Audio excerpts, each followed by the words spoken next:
Have you found a pretty effective way of getting your hands on a few bottles during release seasons? I have. It's a little tricky because I'd say if you'd asked me a year ago, I would probably tell you it's all about relationships. I think so many new people are getting into it that I would almost say this year it's more about research than relationships. Yeah. Well, you and Kenny can nerd out. I know. You don't want to talk about grass, then I'm all game.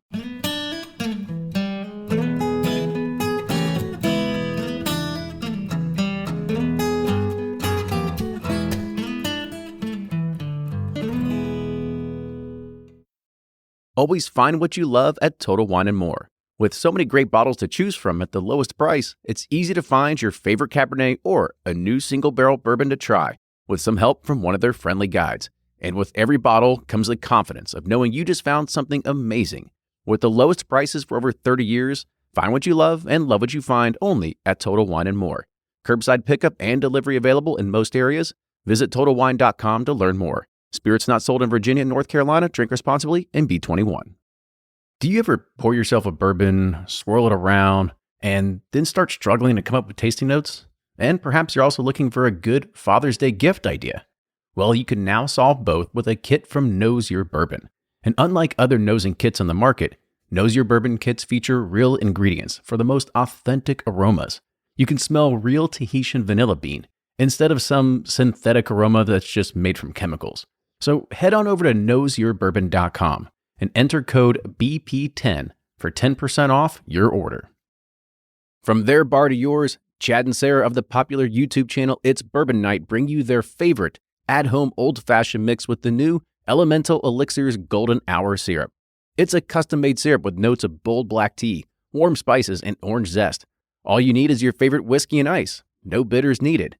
One bottle makes 16 drinks, so that's only $1 cocktail before you add your own whiskey. They can also be enjoyed in other cocktails or spirits, mocktails, coffee, tea, and anything you can think of.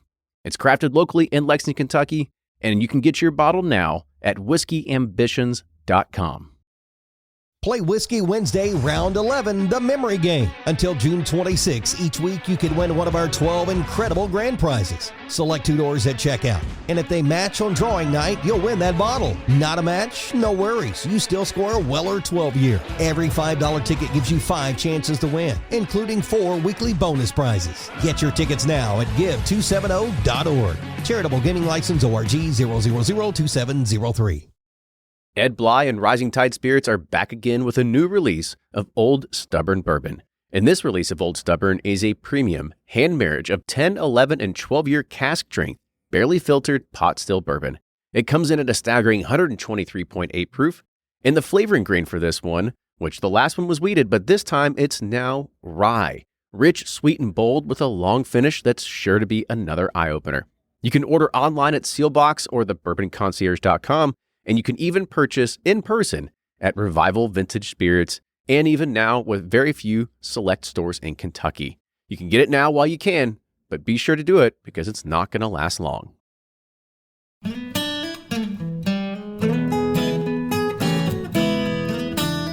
we're back with another episode of the Bourbon Pursuit Podcast. My name is Kenny, and we got Ryan here today as also. Ryan, how you doing? Doing good, man. I'm a little slow today. I had a Christmas party last night and had several good old fashions last night, and a little foggy, but I'm going to bring my A game. Yeah, there we go. So. We're going to need it because I think today is something that, this is always something that we bring guests on, and Ryan's always like, I'm excited for this guest. And actually today I'm really excited, not only for our guest, but also our topic. It's something that I'm super passionate about because I'm living it firsthand. And, today we're going to explore something that many of us have really gotten accustomed to for the better part of it, probably the past few years, and that's the infamous bottle chase. I'm talking camping outside of liquor stores, pulling strings, asking favors, paying outrageous prices sometimes just to get your hands on that special bottle.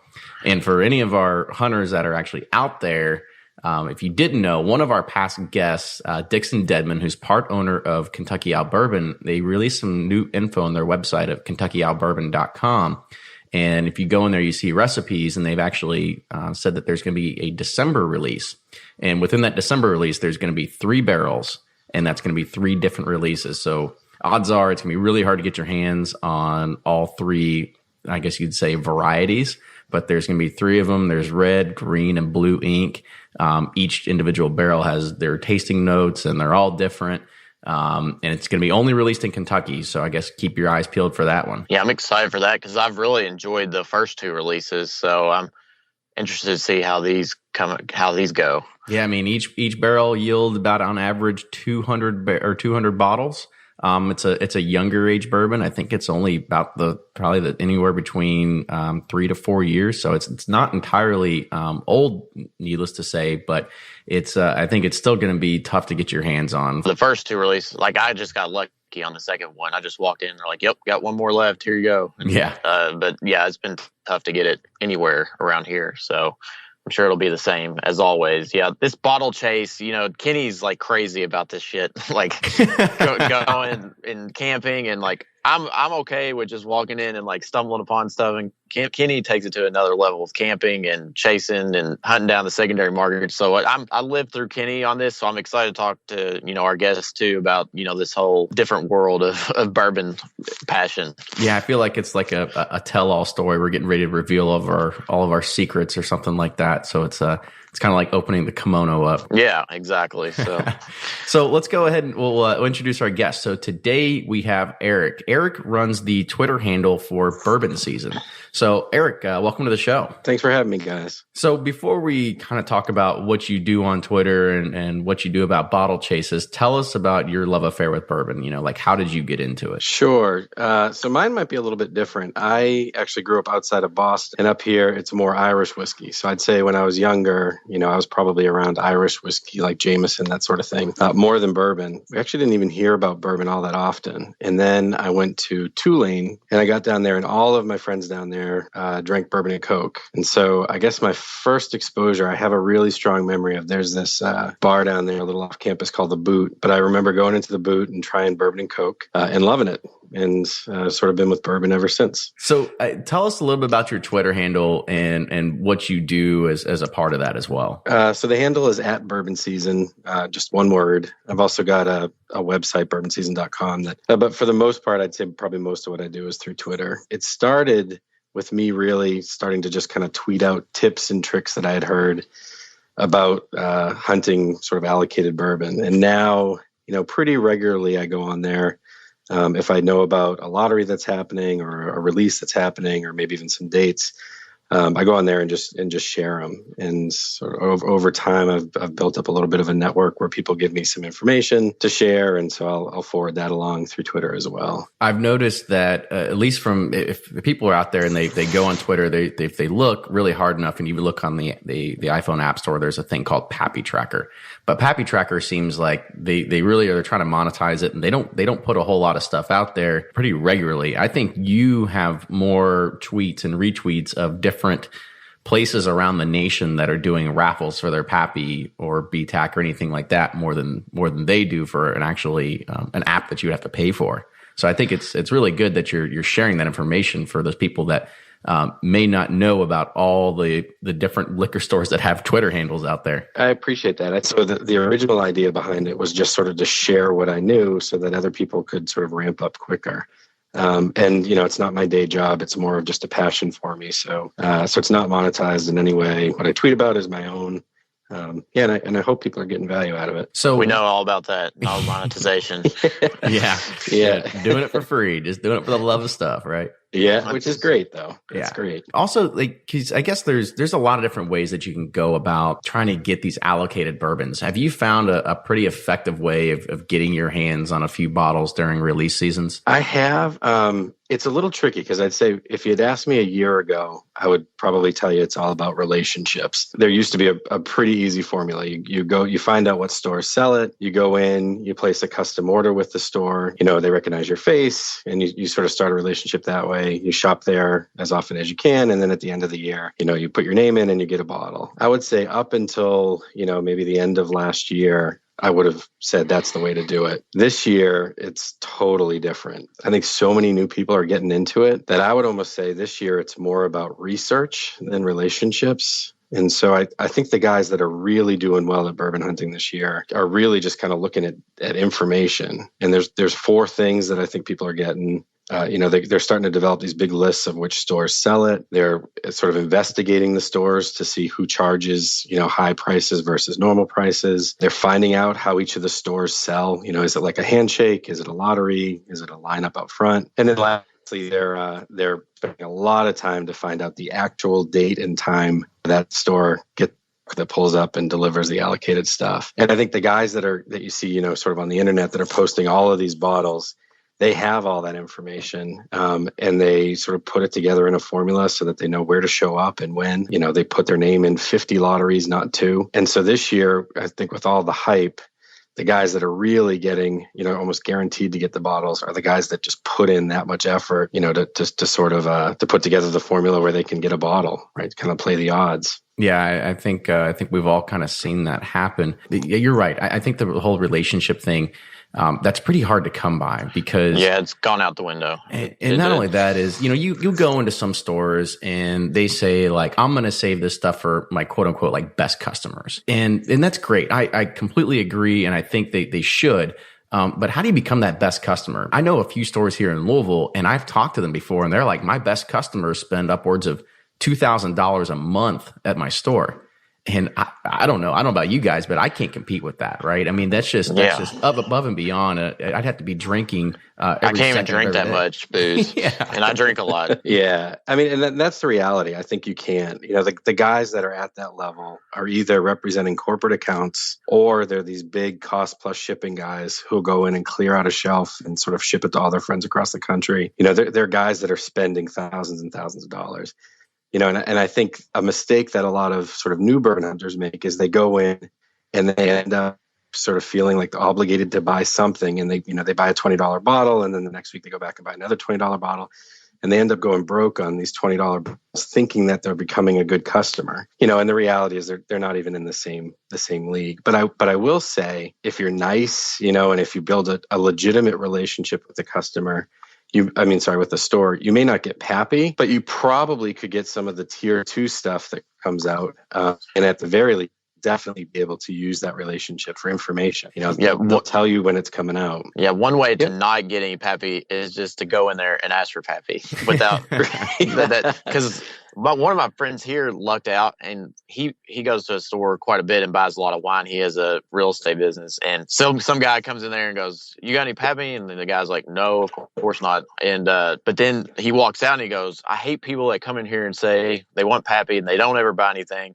You come in here a lot. Here's a rye. I'll sell it to you for retail." And so that's how he got his. And I was like, man, that does not happen anymore. Yeah, you hear about it occasionally, and it's definitely not the big chains. It's usually sort of more of the small mom and pop shops. I love hearing it when it happens. I like that method, but it's hard to find that now. Yeah, when you're talking about your research, there's actually there's a few groups that do that. So I know that for one, there's a Reddit thread for bourbon for Washington, D.C. area. And what they've done is there's a few individuals, and they've mapped out every liquor store within the D.C. area. And they kind of put on there, will sell at inflated prices, or it's a handshake only kind of deal, or it will be a lottery, or whatever it is. So everybody within that small circle within the D.C. on the Reddit forum, well, maybe it's not a small circle anymore if this gets out, but it's a way that they all kind of share that information with one another. Yeah, and that's great. You see that a lot in the whiskey clubs too. You see a lot of sort of local areas where people come together to just drink whiskey and talk about it. They usually have some of their own groups on Facebook or other places where they essentially keep that that set of information together. And to be honest, you need it. I mean, if you're going out now, especially with the Van Winkle stuff, if you go on their website and they list a couple retailers from like 20 years ago, and if you email them, a lot of people don't know it, but they'll actually send you the list of every store in your state that sells it. And so there are ways to sort of get at that information, but you need to work at it. And a great way to get it is to get into one of those communities that pulls that together. Yeah, that's what I think in episode 1 is when I talked about how we have a group of friends where we all kind of share as much tips and tricks as we can because, we don't want to invite the entire city of Louisville into our small circle. But if we can have 15 people that can try to cover as much as the city as we can try to, cover as much ground as possible.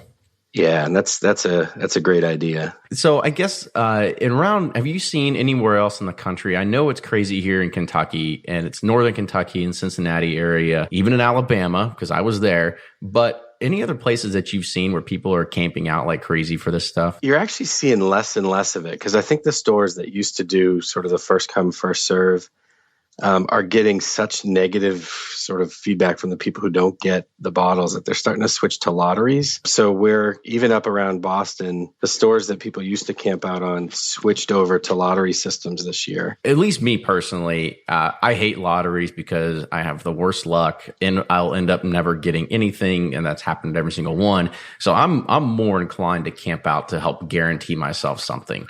But it seems that it's really hard to find a fair way to distribute anything. Whether it's saying I'm saving my best customers, but how do you become a best customer? Lotteries are okay, I guess, but then you've got people that show up that don't even really know what they're there for. And then you've got people that camp out and they bring, a load of mules with them, and they end up getting, the first 523s that are available, right? So Is there really like a fair way to do anything anymore? I mean, it just seems like it's just getting harder and harder to divvy this stuff out. Like you said, lotteries aren't ideal because you get a lot of people that sort of just show up, and just by the luck of the draw, they end up, getting these really good bottles. And I personally prefer the approaches where you actually have to sort of work to earn that bottle. So you talk about camping out, someone who puts in the effort to figure out when these things are happening, plans their schedule around getting there, and really puts in the effort to get the bottle, and they ultimately get rewarded by getting one. I mean, I like those sorts of systems. Unfortunately, I think the market is just so crazy right now that even with those people, there aren't enough bottles to go around. And so I think everyone right now is trying to figure out sort of the silver bullet to get it into the right hands, avoid the flippers. And to be honest, I've seen a lot of really creative ways of distributing it, but I haven't seen anyone that I would say, they finally figured that out. Mm-hmm. Yeah, I mean, it was still a lottery here in Kentucky with Louisville, but it was okay the way it kind of turned out, and that's only because there was plenty of bottles. Like each liquor barn here had upwards of, I don't know, Ryan, what was it, like 200? It was like 200, 250, almost 300 bottles. And so everybody that kind of showed up was guaranteed a bottle, right? That's the nice part. And thankfully I sent my mom came home with a rye for me. Right. So that, again, it just plays into the whole thing of, these people are going to go, they have no idea what they're getting. They just know it's a buzzword and they buy it and they have no idea what they have. I think the tricky thing is you see other parts of the country trying to do that same thing, but they don't have, 100 bottles to get rid of. They've got, 8 or 10. And so what they're doing is they're actually pulling a lot of bottles that used to be on the shelf over to the side, and they're including them in these lotteries. So people who used to be able to go in and get a bottle that, maybe wasn't as sought after, now all of a sudden this bottle is going to somebody who won a lottery who probably didn't even want it in the first place. Yeah, like the Elmer Teas of the world and that kind of stuff. They're just bringing it over to be like, you didn't even know this stuff existed. It's been sitting on the shelf for a little bit. Yeah, it's crazy. And this year, I saw Caribou Crossing, which is, kind of a Canadian whiskey. That's being included along as something you can win next to, a Pappy. And it's getting kind of interesting. You're like, no thanks. It's just funny because the people that'll be there, they just don't know what they're doing. They're going to end up buying it. So it's a smart move by the store to try to increase their sales during that. But what we've been seeing here in Louisville is you can look on Twitter any day. There's still Pappy raffles that are happening every once in a while here in Louisville, even up to this point, up till Christmas. They're usually for 10s and 12s. But it's pulling upwards of 1,000 people at these raffles, right? So there's way, way, way more demand than there is supply. And honestly, what's going to kind of bring us to our next subject, and it's the kind of hot and touchy subject, and that's the secondary market, right? The flippers. Yes. Yeah. And I don't want to talk about specific marketplaces because that's the first rule of Fight Club is that you don't talk about them, but they're easy enough to find if you search for them. But we can talk about one that actually sent out an email this week that they are now closing down, which is dustybid.com. So if anybody saw that, there's just, I guess, some butting heads up top. For me personally, I look at this as like a haven for people that want to make a quick buck. And I'm not a saint. I'm never going to try to consider myself one. I will raise my hand and I will say I am a contributor to the secondary market. And most of the people that I know that are into this bourbon realm are doing the same exact thing as I am. And there was actually a pretty good article that was on bourbonr.com. Blake was one of our past guests. He kind of had this terminology, right? You have your flippers, and then he had a few other terms. And one of the things that I kind of look at myself as well as my friends is we're called opportunists. So we look at it as that, we are able to buy and sell bottles, to be able to cover the cost of our own bourbon spending habit because it gets expensive real quick. And it also helps bottles that I might not be able to attain otherwise, right? I mean, I'll just give you an example. For last year, I ended up getting probably 4 Pappy 20s through various means. And I sold one of them for around $825. And that's nowhere near the market that it is today, but last year's value, that was pretty good. And since I sold it for that much money, I was actually able to get both a 2014 William LaRue Weller and a SAS 18 that I couldn't get during the BTAC release. So I kind of look at the secondary market as pretty valuable for somebody like me who trades and helps, and because it also helps set the value of these hard to obtain bottles. So I know here in Louisville, the secondary market's starting to take its effect, right? Because we see a lot of the stores that aren't the liquor barns or the beverage warehouses or something like that. They are the small mom and pop shops. And they caught on. They know what they're doing, right? They're starting to sell their allocated bottles for near secondary prices. For this year, it was hard to walk into a store and not see a bottle of Stag for $400. It was the same thing with the Van Winkle collection. They've caught on. Are you seeing this in other parts of the countries as well? Other parts of the country? Yeah, I am seeing it. Probably not at the level that you guys have in Kentucky, because I think you also have somewhat of a tourist bump there too. But I am seeing it. But I would say actually instead of that, what I think I'm seeing more of is bundling. And this is where a retailer will take, something. Let's say they take a Stag, and instead of selling it at a really high price or marking it up, what they'll do is they'll put it in the gift basket, and they'll put a bunch of Fireball in there, a bunch of wines they haven't moved, some scotches they haven't, right? And they'll sell it for the same, secondary market price that the bottle itself would have gone for. Yeah. But they get rid of a bunch of other product too. I actually saw that one firsthand. I had a buddy from Atlanta send me a text message, and he was like, I think I can get a SAS 18, but it's going to cost me like $500. And I'm like, well, I guess maybe if you really want it. But he goes, it comes with like a Bell Mead bourbon and some other things. And I was like, well, if that's your thing, go for it, right? But yeah, and that's pretty common. I think, if you have to buy a bunch of Christmas gifts for work, maybe it's a good idea. But, you end up essentially with a bunch of bourbons you don't need, or wine or whatever. Or want. Yes, exactly.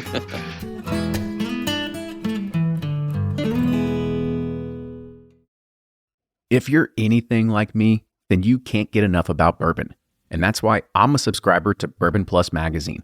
Bourbon Plus is a quarterly publication that tells the stories from the heart of bourbon, the farmers who grow the grain, the distillers who labor over the process, and the people like you and me who raise their glasses to celebrate it all.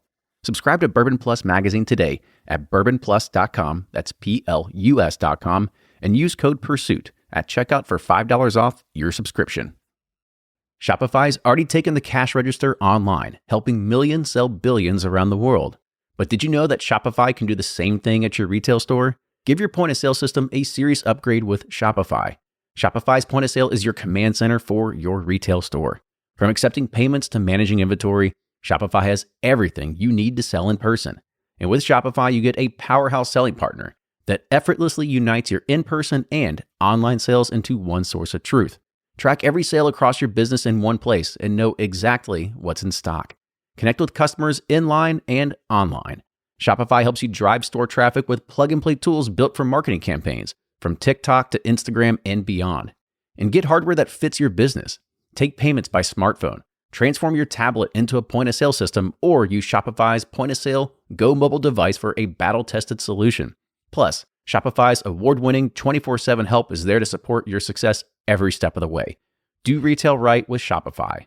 Sign up for a $1 per month trial period at shopify.com/bourbon, all lowercase, and go to shopify.com/bourbon to take your retail business to the next level today.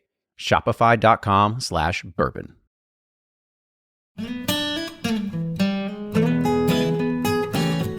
So when you think about the secondary market, there's a lot of people who like to point fingers, right? Do you look at it as, do you think the people that are flipping the bottles that are the problem, or do you think that are the people that are actually buying the bottles on the secondary market that are actually paying for these prices are creating the problem? Yeah, I think this is a hard one. I mean, there's a lot of sort of factors at play there. I think certainly the people who are flipping, and are camping out just to buy a bottle to sell at a markup, they're to blame for a lot of it, I think. But like you said, I mean, a lot of being a bourbon fan now requires you to flip your own bottles to earn enough money to buy the bottles you actually want. I mean, that's sort of just part of the game now. And so I think we're in this weird cycle where a lot of the high bottle sales are people that actually love bourbon who are just, can't with their paycheck pay $800 for a bottle. So they go into their war, they go into their war chest, they pull out a bottle they have, they sell it, they earn the money to buy another bottle that they really want. And there's this circle of sort of reselling that's going on. And so I don't blame the people buying, because I think that's sort of just part of it. I would say there might be another player in that equation. And I think the producers might bear some of the blame on this, as I think we're now at a point where a lot of those bottles really have a premium brand to protect. And I think, the number one rule of marketing, right? If you actually meet demand for one of those brands, it kills the brand, right? It no longer has the value. And so I think where a lot of these producers could actually increase demand, even by selling half bottles, you could double the amount of bottles out in the marketplace, for very good business reasons, they're not. And so I think, even though we see a lot of press releases about, hey, I wish we could, help everyone, the steps you could take to actually help people, you never really see them go that next step.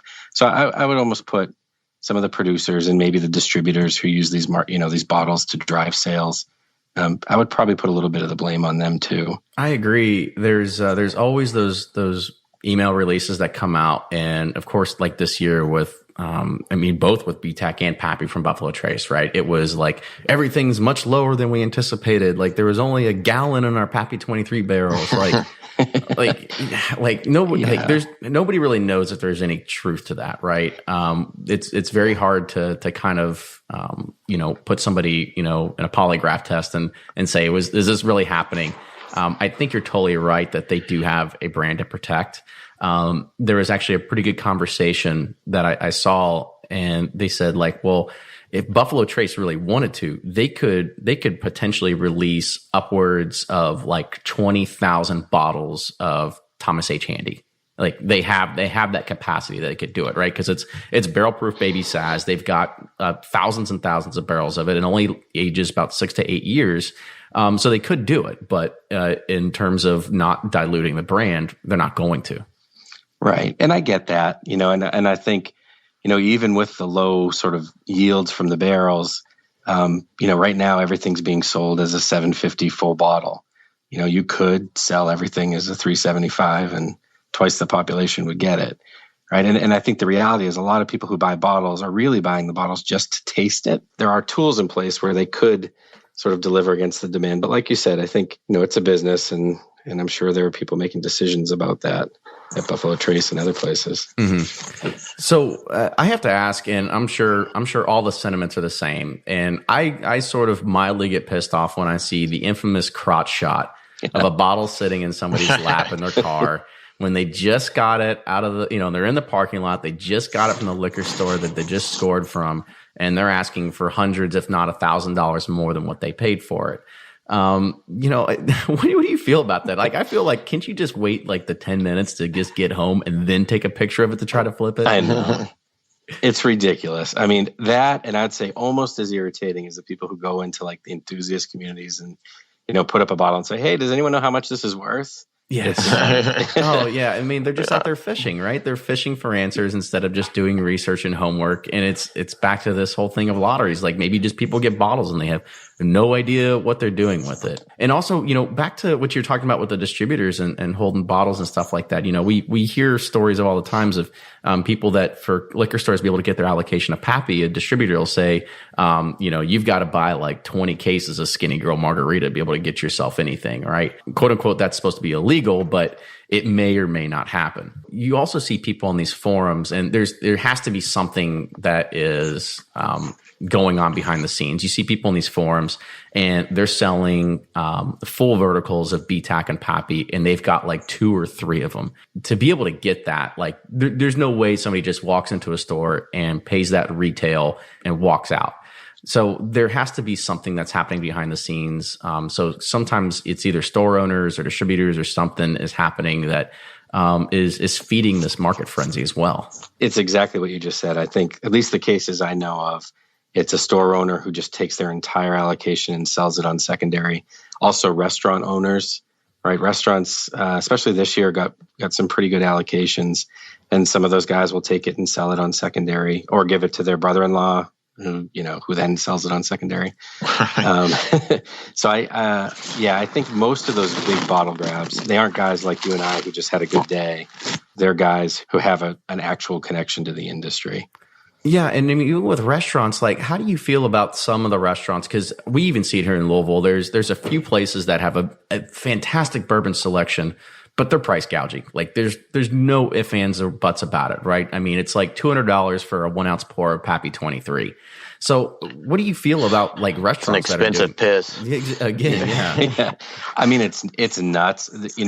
I think you'd probably agree. I don't know that any of these bourbons are really worth that much money. Lord, no. It's just freaking corns and wheat and rye ground it up and sitting in a barrel for, there's no way it's worth that. Yeah. I mean, and they're good. And don't get me wrong. I mean, I love bourbon, but that's a lot of money to spend. I think the guys who actually have access to it through a distribution or retail channel and are then marking it up, I mean, that's just ridiculous. I think it's the same as price gouging. What I also see is there are these restaurants that need to have it on their menu to like preserve their own restaurant, but can't get it. So they end up buying it on secondary. So the only way that they can profit on it is to mark it up a little bit. Mm-hmm. And so I see both of those. I'm not sure that either one is good. I think it's still, it's kind of crazy to spend that much on bourbon, but I see it happening. Yeah, it's something around here. We typically see that around Derby time in Louisville when Craigslist all of a sudden gets flooded. And the restaurants are automatically just start bringing out bottles of Pappy 15 to sell at inflated prices when they know all the superstars are coming to town. Yeah, and they probably make a lot of money off that. And that's the thing that's kind of crazy is, you hear these distributors or these producers talk about how much they hate it, but you actually don't really see them doing anything to stop it. So it's interesting. It's crazy to me that like Buffalo Trace is not raising their prices, but you see like Heaven Hill, they've caught on and they're kind of like, we're going to start charging higher and higher prices like at gift shops. So like Parker's and the new Elijah 18 and the 23s are now in that John Fitzgerald. They're $300-$400 for, these bottles at the gift shop. And they're the only ones, I guess, smart enough to kind of, they know they can get it. So they're charging it. Well, they're either charging it or they just know that the flipper is going to go ahead, automatically set the prices double, and somebody's going to pay for it. Who knows if they're probably, making some better margins. That's for sure.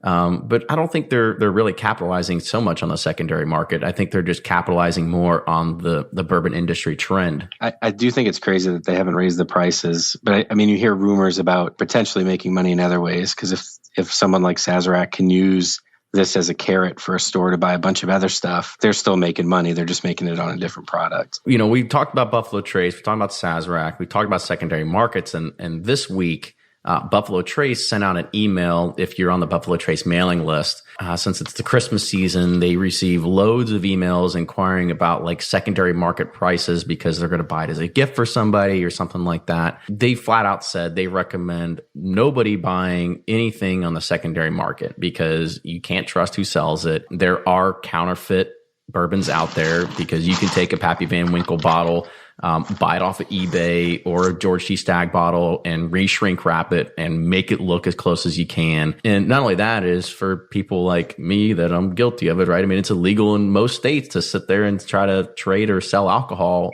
without a license, right? They said in bold letters, or they tried to say that they try to intend to try to help shut down some of the secondary markets that sell Buffalo Trace products. And as we kind of know, 90% of what's on the bourbon secondary products are all Buffalo Trace products. And I'm pretty sure that they are aware. They are aware of all the liquor stores gouging prices, because they said they want to know the stores that are doing it. So they are kind of setting up like a tip line or a hotline where you can go ahead and you can submit stores that are doing that. So I guess a question for you guys is, I mean, do you really think Buffalo Trace can successfully shut down a secondary market of bourbon? No.